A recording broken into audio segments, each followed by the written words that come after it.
hello. Good Tuesday afternoon, good Tuesday evening.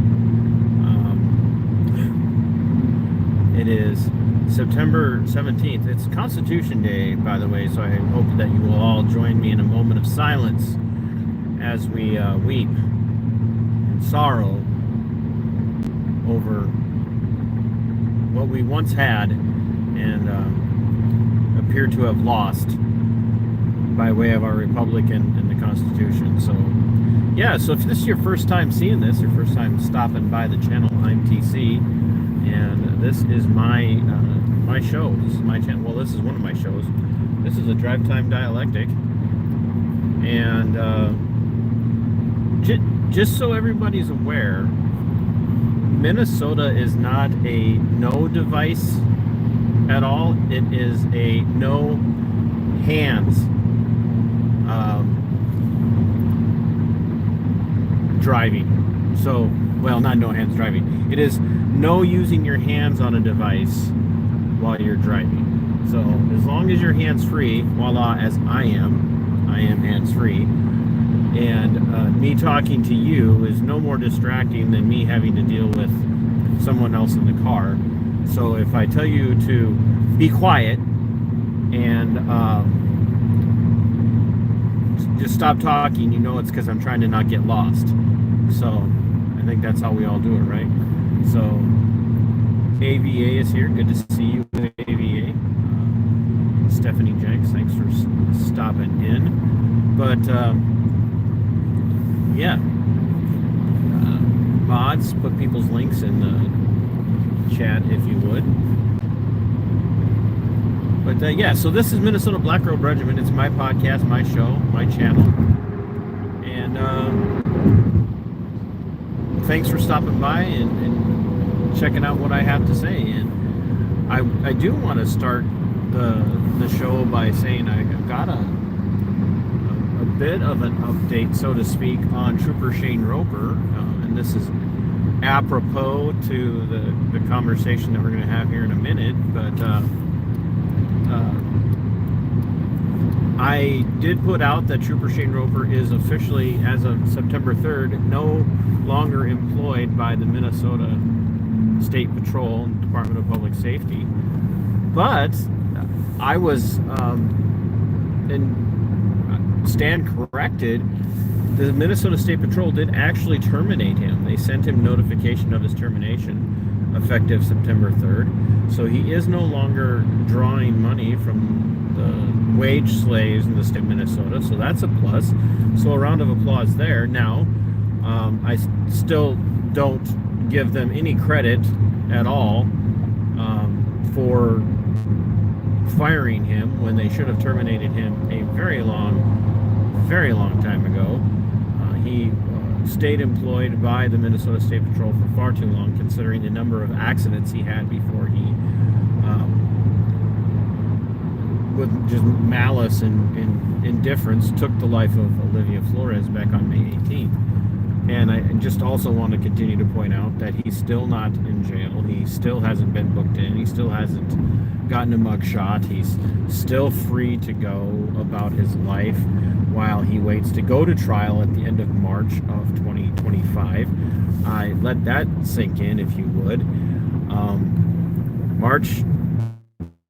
The end of the last week of March, he goes on trial for his murder of Olivia Flores on May 18th of 2024.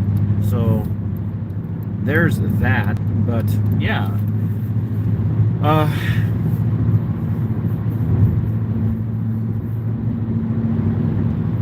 but this is hopefully he's not about to become a Steele County deputy sheriff. No, I believe Post has pulled his credentials for now, because he does have a right to a trial by a jury of his peers, and he has a right to make the state prove their case against him. Not that I have any hope that Park Oast County Sheriff's Office is actually going to Olmsted County Attorney's Office is actually going to do that, because he's a notorious deal cutter for people and giving cushy deals.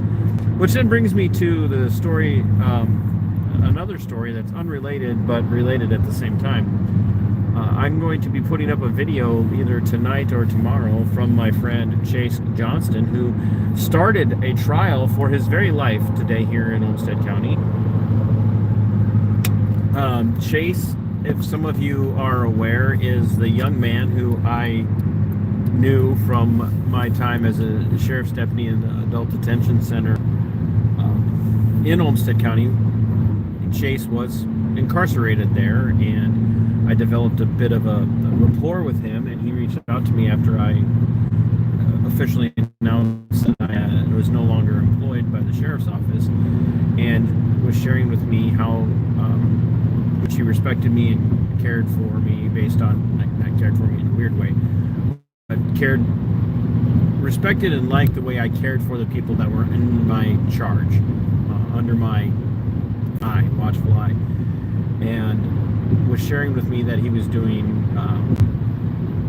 stings to catch predators who were trying to commit SA on underage girls and boys, and he caught a former deputy of the Olmsted County Sheriff's Office, Corporal Matt Adamson, and we identified him and made a positive ID, and I gave Chase very clear, instructions: take all your evidence to the Rochester Police Department, turn him in, and nothing happened with it. And then a year and a half later,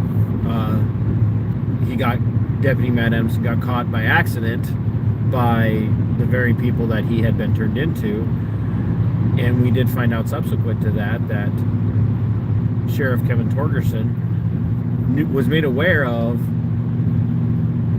Deputy Adamson's actions when Chase initially turned him in, and they did nothing to him at all, nothing. And in between all of those things playing out, Chase continued his stings and caught a sexual predator from Owatonna, Minnesota, in Rochester, Minnesota, trying to meet an underage boy. Well, this sexual predator was convicted of sexual assault and SA, and traveled all the way from Owatonna to Rochester to meet with what he believed was an underage boy, and Chase busted him, and the predator actually called local law enforcement, the Rochester, Minnesota Police Department, to complain about Chase, and instead of arresting the sex predator, the deviant, they arrested Chase, and now he's facing charges of felony stalking, which is demonstrably untrue. So be paying attention to that, looking for the video that Chase made that I'm going to be putting up on my channel. Hopefully tonight I can get that done. But yeah, this is how crooked and dirty the county attorney of Olmsted County is he's flat out targeting Chase instead of going after the predator. Had all the evidence, Chase offered them all the evidence to show that this predator he's registered. He's on the register. And he's still trying to meet underage people in exchange for sex and, exchange sex for alcohol and drugs. So, yeah. That's what Chase is doing this week. He's fighting for his life, fighting for his freedom. He's looking, I think, at around 10 years if he gets found guilty. And yesterday, they offered him a plea if he would take a gross misdemeanor assault charge. They'd drop all the other charges and he wouldn't have to go to trial. Well, Chase said, I'm not taking your deal because I didn't do it, and I'm not pleading guilty to something I didn't do to avoid the chance of going to prison for something that I didn't do. I'm going to make you prove your case because I want you to put the predator on the stand to testify against me. Because if they put the predator on the stand, his history gets brought into it. And Deputy Matt Adamson's history is going to get brought into this because Chase is the one who initially busted him. And it proves that the Olmsted County attorney, excuse the terminology, has a hard-on for Chase. that might be true in a lot more ways than one, I guess. But anywho, so yeah, this morning news broke in Rochester again of another, and that's the thumbnail, another Minnesota State trooper involved in yet again another accident. Now, apparently there were no major injuries, if any injuries at all, no fatalities, but the investigation is ongoing already to ascertain what happened. And now you would think at this point this is where the drive time dialectic would end, because we don't have any evidence. And you guys know me, I would like to end the stream here, because I don't like doing streams at all. But sarcasm. But one has to begin to wonder, when you take in the totality of circumstances, let's just start from May 18th. Now, all of you know, if you've been following me for a while, I have a detailed playlist, or a detailed number of videos showing Minnesota State Patrol continuing since May 18th to drive like absolute idiots in the Rochester area, along the same highway where Roper had been driving and causing accidents, and then ultimately exited that highway in pursuit of somebody he claimed was speeding, as he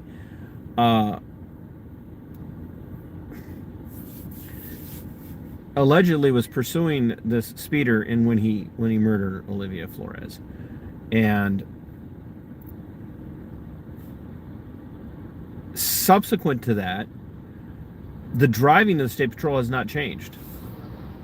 They apparently haven't learned their lessons. They haven't stopped speeding. They haven't stopped driving distracted. And so now I don't have any facts on this case yet. I don't know what happened, but this is how quickly people forget, and this is why I can continue to talk about these stories. This is why when I tell one story, I link to other stories, whether it be about police corruption, or if I'm talking about city councils or school boards or whatever. I will tie things together as they are related to the topic, because it's very important to remind people what's going on and what has been going on, because they forget. Case in point, apparently there was another attempted assassination of Donald Trump yesterday, and people were shocked, like it was the first time something like this has happened in history, let alone happened to Donald Trump. And it's because the media cycle, whether you watch mainstream media or not, or even watch alternative forms of media, commentary, editorializing, what I do, people's attention span is very short, very short. They can't handle long commentaries. They can't handle long, detailed stories. There are a few who can, but for the most part, they can't handle it. You get to about 25 minutes, 30 minutes, and you start to lose people. And that also reflects in how long people pay attention to other stories. And reading the comments on social media about this accident this morning, and this took place just off of the same highway where Roper was having some of his problems. Reading some of the comments from people about what took place today, they immediately jumped to blame the non-law enforcement civilian. That sounded like a cumbersome way to say that, didn't it? But I've been saying law enforcement civilian versus non-law enforcement civilian, because there's so many people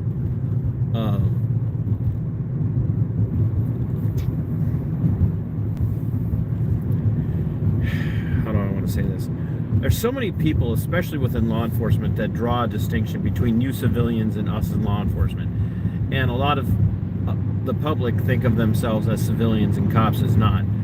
But the world has already moved on from the murder of Olivia Flores at the hands of Trooper Shane Roper. And I'm going to continue to call him Trooper Shane Roper because I want him to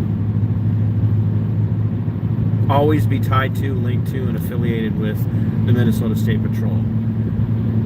And for good cause. But the world has moved on. It's forgotten about Trooper Shane Roper murdering Olivia Flores, and they're now acting like this is, clearly we've got to give the benefit of the doubt to the trooper, because the troopers, they're just out there doing a tough job, and it's just really hard for them. So if there's a problem, we really need to focus on what that moron driving their personally owned vehicle did wrong to cause this accident for the trooper. And I'm wondering to myself, in light of Roper killing Olivia Flores in May, has anybody sat down and said anything at all to the troopers in Southeast Minnesota? Maybe let's just start with the troopers in Southeast Minnesota. Minnesota State Patrol troopers working Southeast Minnesota.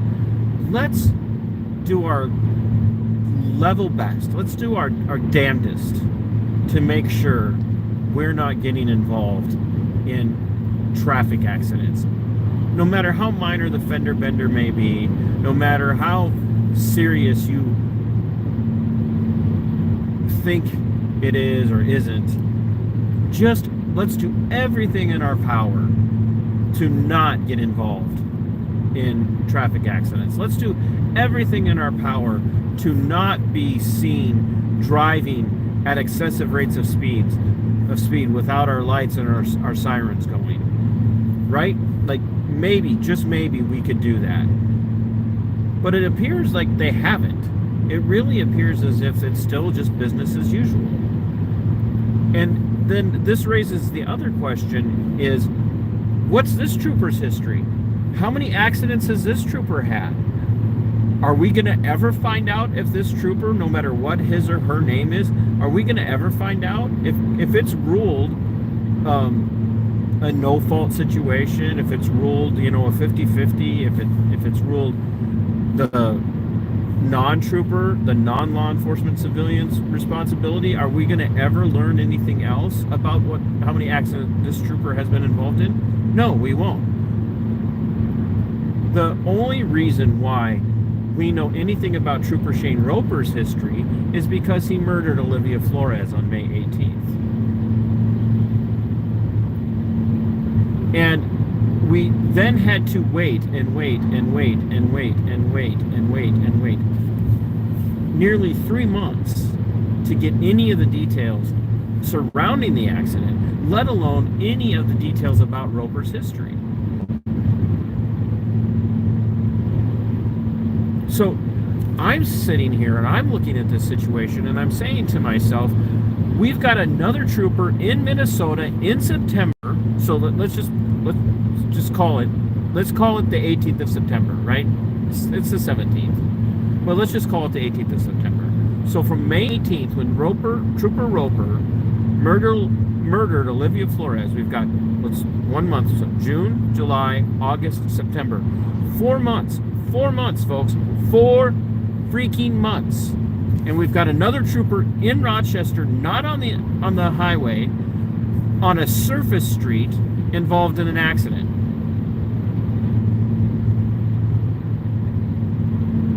At some point, somebody's got to wake up and start demanding that we go in and we just start pulling the driving records of all the troopers in Southeast Minnesota to find out how many accidents they've been involved in and what kind of liability they are. And this is actually very interesting because this was a conversation that took place over on the Vigilance Committee's channel. I think it's a valid conversation. I think opinions, everybody can have their opinion on this. Everybody's entitled to have different thoughts on these things. because my opinion has changed to some degree from where I was when I first lost, not lost. I guess I lost my career. I didn't exit it by choice, but I was definitely pushed out. But I took a settlement, and in that settlement, I signed an agreement to not sue. They very specifically put that in the settlement. Now, what's that tell you? They put that in the settlement because they knew full well that I had a very legitimate case. And I chose to not sue because in my mind, what I said to myself, I'm not sorry. I said, I don't want the taxpayers of Olmsted County. I don't want the taxpayers of Rochester, Minnesota, of the wage slaves of the state of Minnesota to be on the hook for covering a settlement. It's not their fault that I was treated this way. And I kept that mentality for quite some time. And then I got to thinking about it. Every single time there is wrongdoing, malfeasance, neglect, misconduct,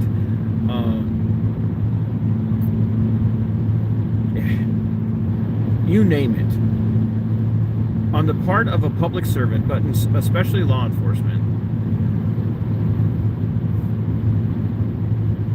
a lot of people say, no, you can't sue because you're going to make the wage slaves suffer. This is going to hurt the taxpayers. And I am to the point now where the taxpayers need to start feeling this. They need to start feeling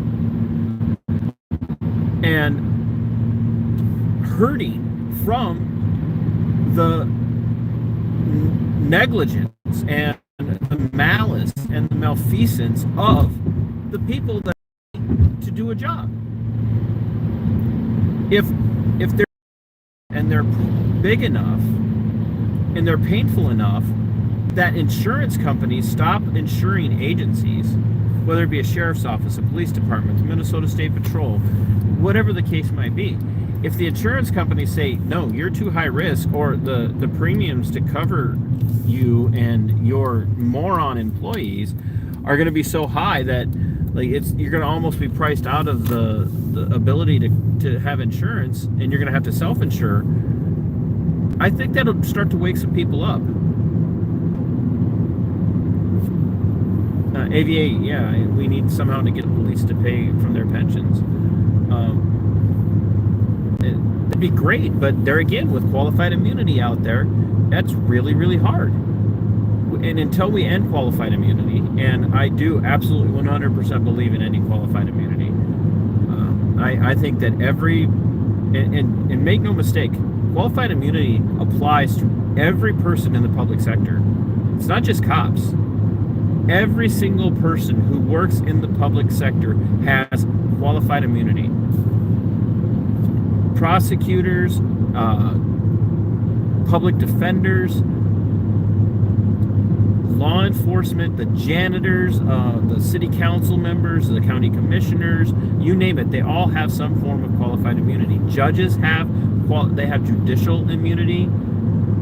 Like all of that, it all needs to go away. Every single bit of it needs to go away. And to protect themselves from lawsuits, they should be required to carry some sort of bonded insurance that comes out of their pocket. Because that would really start to change things. But right now, their insurance is basically the wage slaves, the taxpayers. And all of that rambling that I just did all comes back to what's it going to take for the Minnesota State Patrol to pull all our freaking troopers out of southeast Minnesota and make them start taking some driving classes? What's it going to take to get all of these morons to look around and say, maybe this career is not for me because I've had numerous accidents. And dare I say, it should be public information. It should be absolutely public information. And here's where I disagree with some. I don't think that we're entitled to see every single write-up every single person in the public sector has ever had.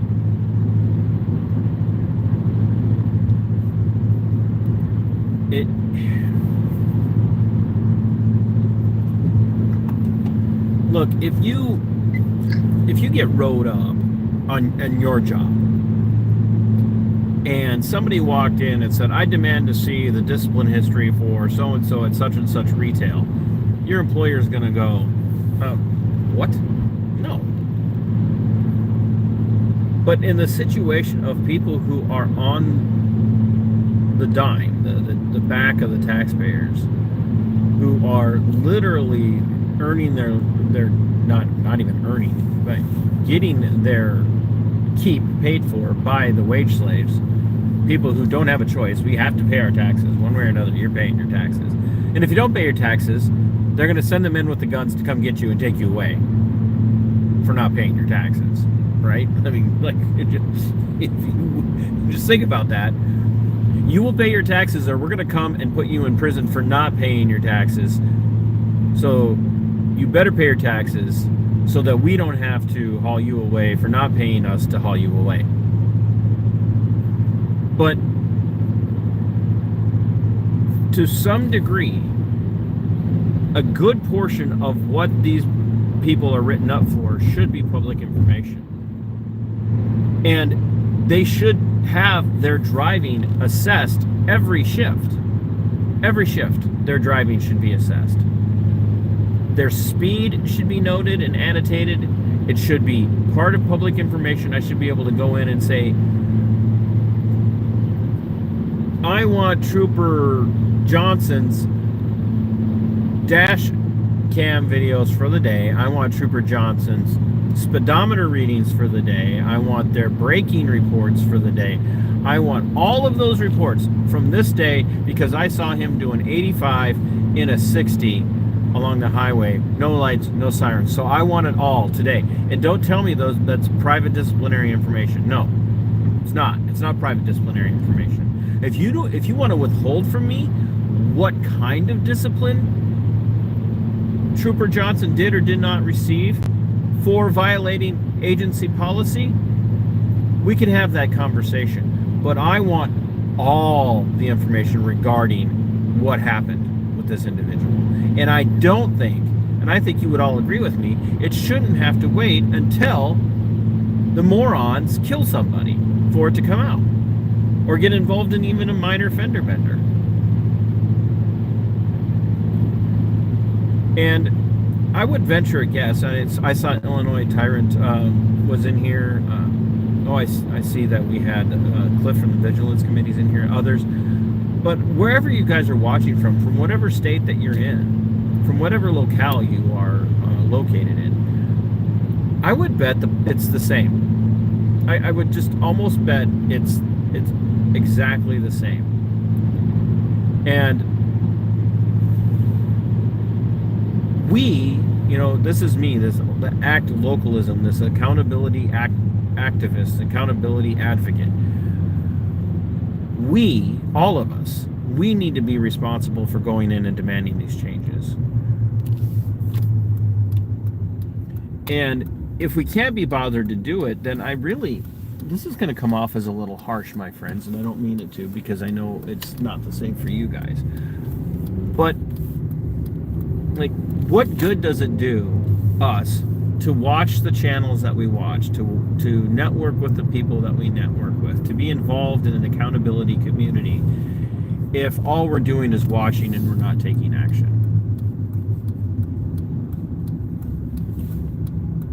And that's what it comes down to for TC. I think it's time that, maybe TC needs to start reaching out to his elected servants at the Minnesota State House and the Minnesota State Senate and saying, we need some policy changes, and you guys are in control of the purse strings for the State Patrol and the Minnesota Department of Public Safety. And we need to get these policy changes in place right now, because we need these guys to, quite frankly, start releasing accident reports for their individuals on a weekly basis or a monthly basis.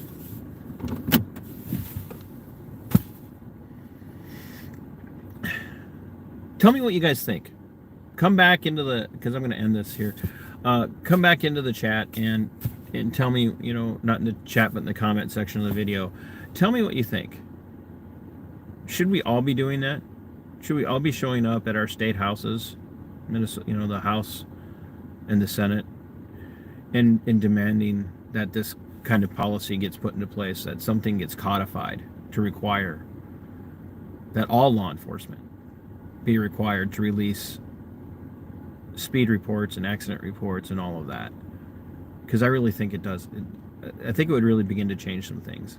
But if we're not willing to do it ourselves, if we're not willing to get involved ourselves, and we think it should be somebody else's job, or we need to stay out of it, then maybe we're not the activists that we think we are. Maybe we're really not about accountability. Maybe we're just about views. I've been thinking about that a lot lately. Especially since my chicken videos got more views than anything else. It was so funny. It's just, it says a lot about me that my chickens are more popular than I am. So I don't know. I'll let you guys go. Oh, before I go, one, if you haven't watched my conversation with Bruce from Galveston Island Transparency yesterday, I really hope you will take the time to do it, because it was a great combo. Bruce is a really cool guy, and he's very serious about what he's doing. And I had a great time in that conversation, and I had a great time watching you guys and reading your comments in the live stream, during the live stream. So thank you so much for that. And tune in tomorrow night, because some of you are going to know this name. I've had him on my show once before, on my very first season of Libertarian Lowdown. But for season 3 of Libertarian Lowdown, tomorrow night, I have the inestimable Spike Cohen is coming on. And I'm only going to have him for an hour. But I do have Spike Cohen from You Are the Power coming on. Spike is a phenomenal accountability advocate and activist. And that's what his You Are the Power is all about. And that's why I have so much respect for him. So tune in tomorrow night at 8 p.m. Central Time for my show with Spike Cohen. You guys are going to have a blast. And so please spread the word, because I want Spike to know that there's a segment of the country that would like to learn more about him. So, my friends, until next time, love you all. Think about what I asked, what we shall be doing, and how much we're willing to put into it. And then Sic Semper Tyrannis.